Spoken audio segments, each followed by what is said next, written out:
So lighten up. So look at someone sitting by you and tell them you're glad they're here today.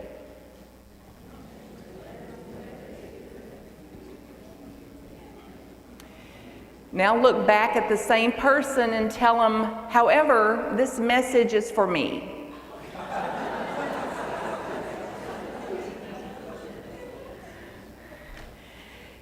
So if you want somebody in your life to lighten up, raise your hand. There's somebody in your life that you want to lighten up, raise your hand. Now, if you want to be the one to lighten up, keep your hand up. This is where it's possible. Wanting them to lighten up, impossible. Choir, impossible. Impossible. Have you noticed? Wanting them to change irritates you. Wanting them to be different than they are irritates them also. So it doesn't go all that well in our relationships when we're trying to get them to be something besides what they are. So what's it like in you when someone tries to change you? You might say it out loud. What's it like in you when they're trying to change you? Frustrating, irritating. We don't like it. That's a reason not to do it to them. So we sing and pray every single Sunday, let there be peace on earth, and let it begin with me. Let's be about enlightenment, and let it begin with me. So get a sense of the consequences on you of trying to lighten somebody else up. What does it cost you? What's the consequences to your own life of trying to lighten somebody else up?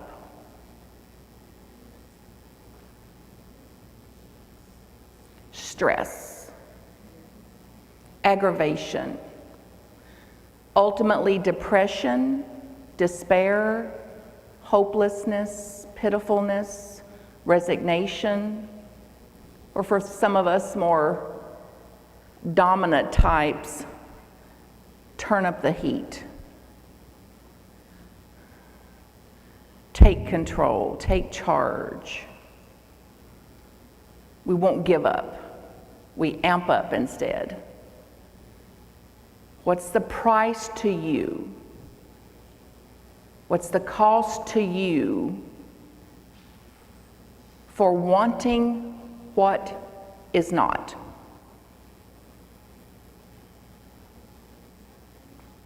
Now, who would you be? What would it be like to, let's say, surrender to it? You do not have to love it. You do not have to like it. Just what would it be like to surrender to the way of it? I'm not asking you to, by the way. Don't let me take your hell from you this early. What would it be like to surrender to the way of it for your own sake? I don't have to like it. I don't have to love it. I don't have to agree with it. I don't have to prefer it. Just what would it be to accept what I cannot change? What would it be like to surrender to what I've tried to do, to wake up to it's impossible to do what I cannot do? Get a sense of that in your body And then say it out loud. What would it be like to surrender to the way of it? Refreshing, grace-filled, relief, more free time. You can actually have a life that interests you. Get a sense of it in your body. What would it be like to kind of throw in the towel over there? More open, more spacious, more innovative, more creative, more resourceful, more collaborative, ingenious, clear-minded, focused. Does this sound okay with you? Are you really willing for your life to be easier than it is?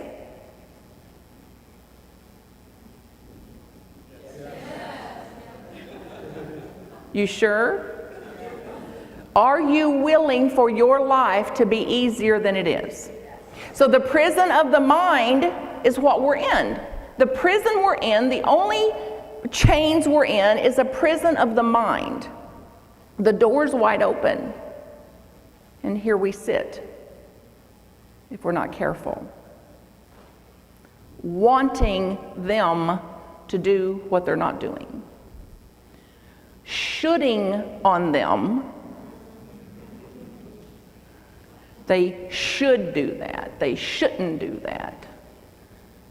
I know how it ought to be. Like, who needs God when we've got you to run the world? Who needs God when you've got me to dictate how things ought to be?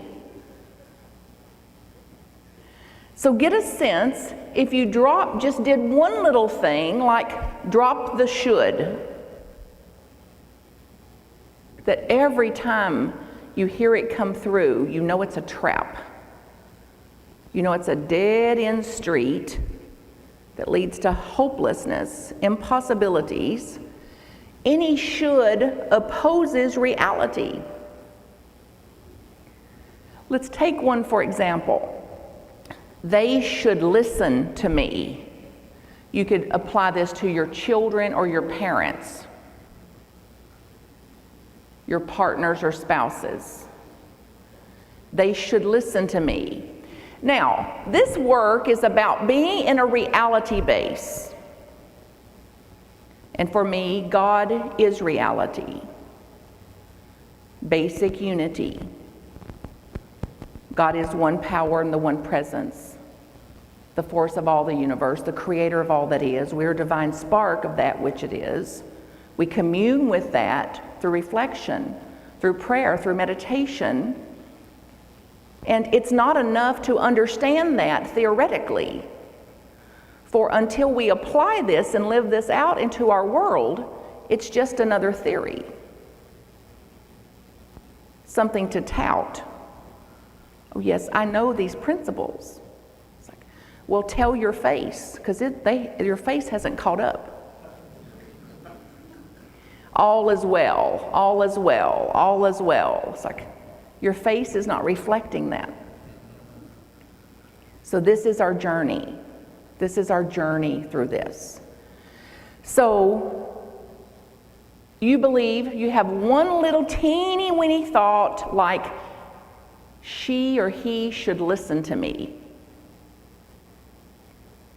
What's the reality of it? Do they?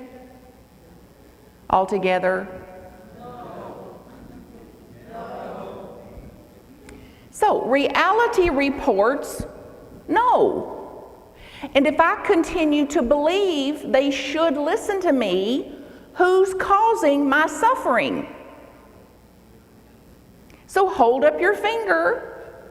Look at that unique little fingerprint that you've got. Of all the many billions of us, that's the only one like it. And point it right back at yourself and go, it's up to me. It's up to me. It will not change out there until it changes here. Basic unity. Whatever thought you believe creates your reality. So if you believe a thought, they should listen, and they don't, reality says, no, that's not a match. Oh yes, they should listen. What do you create for yourself?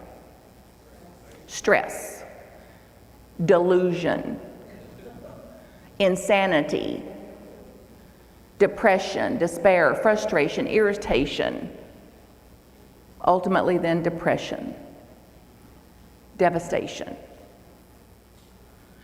So, is they should listen to me a reality-based thought or a fantasy-based thought? They should listen to me. Is it reality-based or fantasy-based? So as long as you live in a fantasy, more suffering. Reality is kinder than the fantasy. Reality is more stable, solid ground than the fantasy, the myth, the fairy tale thinking that we innocently adopted when we were 3 years old, or 4 or 5 or 6, somewhere in those formative years. We took on all of this BS, belief systems. And we're still under the influence of that Kool-Aid. We drank the Kool-Aid, we drank it innocently. And little kids, we didn't know the difference. We didn't know the difference, so we adopted that. We adapted to it for our own coping, to be a part of, to belong, to be okay. So who would you be? We're looking at just one little thought here. They should listen. If I believe that, I suffer. If you just dropped that one thought, if it had no effect on you, for example, they should listen to me. The thought will still come to you. You're not the thinker. Thoughts are occurring. Thoughts rise and pass. So the thought would come to you again. They should listen to me. Who would you be if you didn't believe it?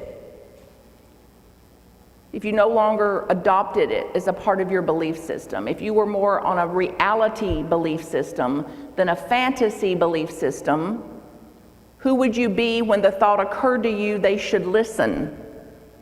How would you respond?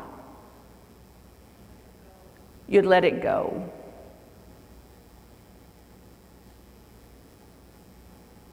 What would it be like to have the thought, they should listen, and it have no effect on you? What would that be like? Peaceful, calmer. Let's call it sane, functional, clear-minded. Then ultimately more focused, changing what I can.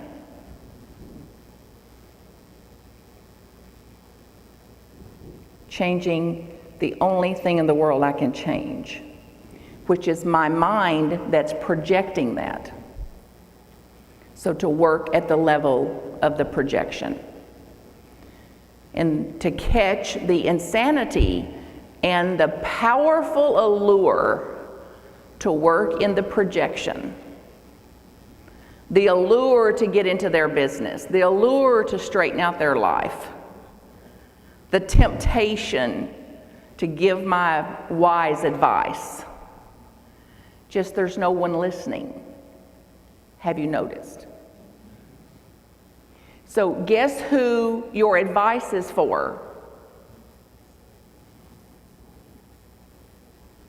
So point back to you again. Oh, all of my advice is for me. Then the day you can live out your advice, then talk to us about it. The day you can apply your wisdom, then give it to us. It's just like, judge ye not. Where'd you get that? Anybody here that doesn't judge? Yeah, I want to plan your ascension. We'll film it. So we hear things like this, and it's like the mind is a judging machine. It judges 24 hours a day, 7 days a week, even in our sleep, even in our dreams. Good, bad, right, wrong, up, down, black, white, tall, short, fat, skinny, too much, too little. The whole operating system is that of judgment. So now when you invite people to church, you can say, hey, come and join me over at Unity of the North Shore. We're a judgmental bunch. You'll be right at home. Oh my God, you're judgmental. It's like, yes. Judging based on the frame I've always looked through, which was that of good or bad, right or wrong. So now imagine taking that frame down and reframing it with God is, or what is.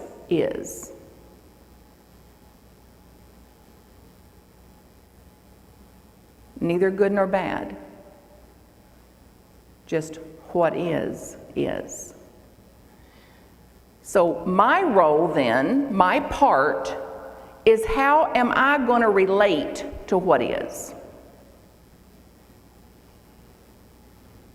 I don't get to pick what happens, darn. You don't get to pick what happens either. Have you noticed? So how are you going to relate to what is differently? That's where all the power is. All the power within you, all the power of the one power and the one presence in you, inviting us to respond instead of react. Inviting us to join and align with the way of it instead of opposing the way of it or being a victim to the way of it. And the victim archetype is very strong. It's the oldest archetype in history. Something's happening to me, instead of it happens. So now let's go back to imagine now that you're a radiant light being. Your luminosity dial is turned all the way up to 10. This is when you're feeling good. You're like inspired and like serving and aware of life, aware of grace, aware of what you've been given, aware of the source of that. So you're full and your luminosity dial is at 10. So you are lighted up. Get a sense of it. Do you even remember when you felt good? Just once? Like recall what it was like when you felt full and vital, like something's moving me, something's compelling me, I'm being impulsed by the universe, like I'm in the flow. You had synchronicity, you had awareness of this. Remember that? What that's like? To be lighter, lightened up.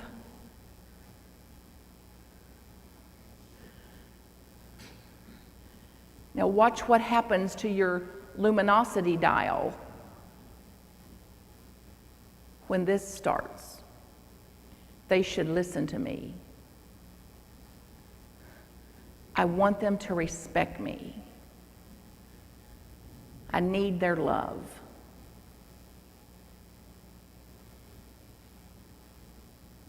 I'm not safe. Can you even sense it in the room? What's happening to your luminosity dial? Just one thought at a time. Shrinking. Heavy. So what would it be to meet those thoughts with understanding? So when the thought comes in, the one we just did, she should listen to me, he should listen to me. What if you turned it around? What if you understood the mind has everything backwards? Remember the theory about the mirror? That is a mirror unto myself. So then, she should listen to me would become what if you turned it around? She should not listen to me. Who knew? What's the reality of it? Does she? Does he? So back to your reality base. Which is truer? She should listen or she shouldn't listen if she's not listening? Which is truer? She should not. This is a wake up to reality. This is like come into alignment with reality for your own sake. Then if my advice is you should listen, who should be listening? Me again. So every time I think you should listen, that advice is for me. I should listen to what you're saying. I should understand you. You know the prayer of St. Francis? Let me seek first to understand before imposing a need for understanding. Let me first be kind before I expect kindness. Let me first be peace before I look for peace. Let me first be love. Let me be the first to do this. God in you, God in me. You go first. Me go first. So I should listen to myself, take my own advice. I should listen to them to seek understanding of where they're coming from for my sake, not for their sake, for my own sake. And then they shouldn't listen to me until they do. So this is an example of how we practically, thought by thought by thought by thought, interaction by interaction, can lighten ourselves up. Doesn't cost anything. Free, practical, applicable, principle-based, accessible. And that's what the workshop is about this afternoon, to get a little practice at this. It's a technology. Eckhart Tolle describes this work as a razor-sharp sword that cuts right through the illusion. So it's like his work is what to do. This work is how to do it, for example. So then how to take our basic unity principles and embody them so that they're not just theory to us, but practical, applied, and lived out. So now look at somebody by you again and tell them, I'm going to lighten up. I'm going to lighten up. I'm going to lighten up. Now, I want you to get an idea about what that would actually mean. What's one thing you can do to lighten up? Just one. What's one thing you can do to lighten up? So call it to mind, then tell them. Look back at them and tell them, here's one thing I know I can do to lighten up. Tell your partner, here's one thing I know I can do to lighten up.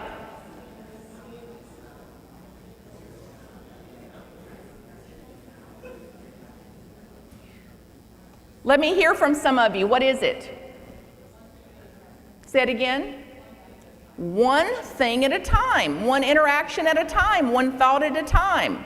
You'd be more present, more empowered. What else are you going to do?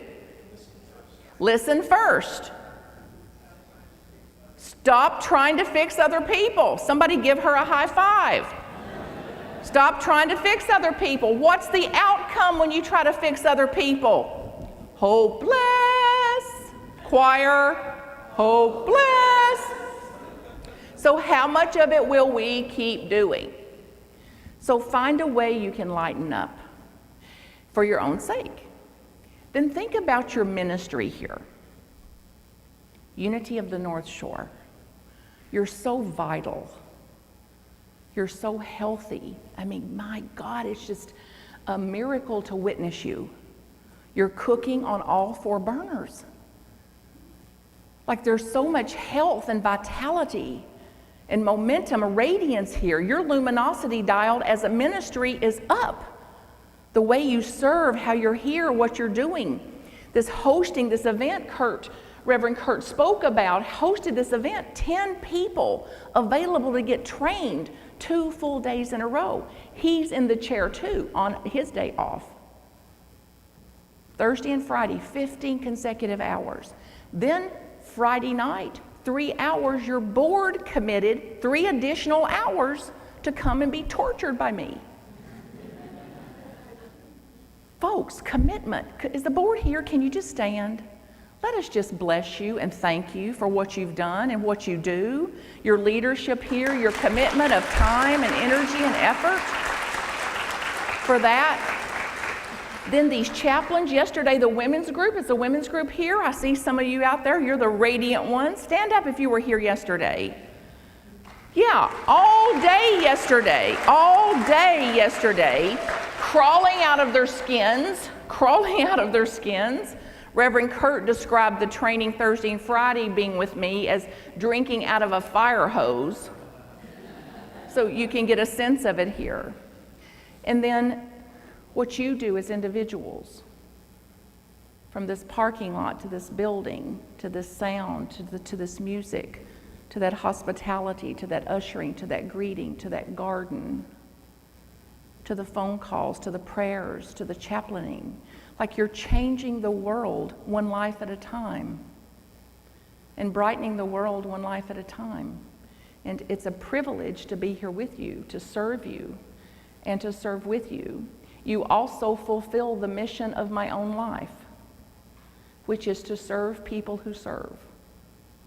So it's an honor and a privilege and a direct alignment of my own life's mission to be here. And I encourage you to turn it up. Turn it up. When I look at that bulletin and what you've got going on here, it's like double it. Double it.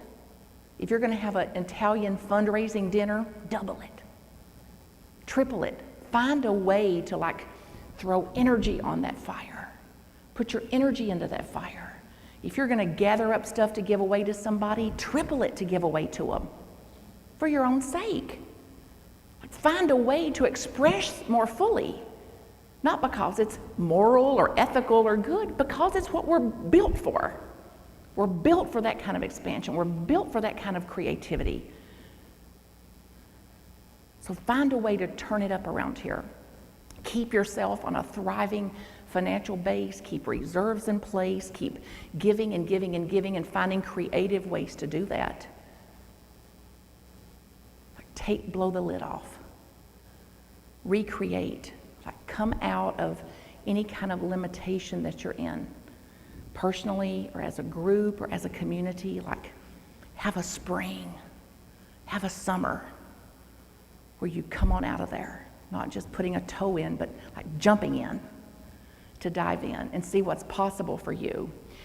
And I just am confident that you have more than a glimpse of what you have in this leader. Do you have a glimpse of what this man represents?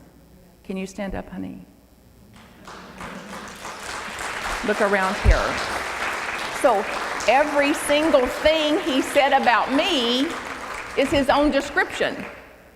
That's his own description. The fact that he's open to have me here, the fact that he's committed, he'd already had the training Thursday and Friday. He came back and retrained Thursday and Friday. He came back another 3 hours today, and how he cares about you, how he speaks about you, and how blessed he feels to be here, to be a part of this ministry and leadership is a model of thriving ministry. And I hope that's enough. I just trust that you know to continue to pray for him and bolster him and to be the wind beneath his wings too. And let it kill you, honey. Yeah. Thank you. Yeah. So hang around if you can. I have this, I've been traipsing around the country doing this for 16 or 17 years now, and they've recorded some of it and put it on talks. So Martha Creek, talk. Martha Creek talking. So it's various Unity churches, and there's 12 different recordings in here. And it's right back there on a table. Now this is really important. If you take one of these, I expect you to join me as a co-inspirator. My mission is to get our message out into the world. That's why they're recorded. They're the opposite of copyrighted. That means you can duplicate them, give them away, post them, send them out. Do everything you can to join me in getting our message out into the world. They're right back there. If you take them, you listen to them, you love them, keep listening. If you listen to them, they're not for you, give them away. Give them to the Goodwill, leave them at a doctor's office, sling them out a car window. Give them to somebody you don't like. Find some way to keep these moving out into the world to join me as a co-inspirator, a co-lightener upper, let's keep our luminosity dial higher, fellow child of God. So join me that way. They're on a donation basis. The donations are used to go make more, haul them around, next church. That's how it goes. And speaking of that, I'm over in Unity Northwest in Des Plaines Wednesday night, Unity of Woodstock all day Saturday, an open kind of workshop if you want to drive over there. And then there's another full Friday night, Saturday, Sunday women's retreat in Woodstock the following week. I'm at Abundant Life Center another Wednesday here in Deerfield. So if you love being challenged, if you've had just enough suffering to last you the rest of your life, stay today for this workshop. It's just 2 hours out of your life. It's just for people who have suffered enough. If you're really ready to come into reality and to realize the kindness of reality and the ease of reality, be sure to stay.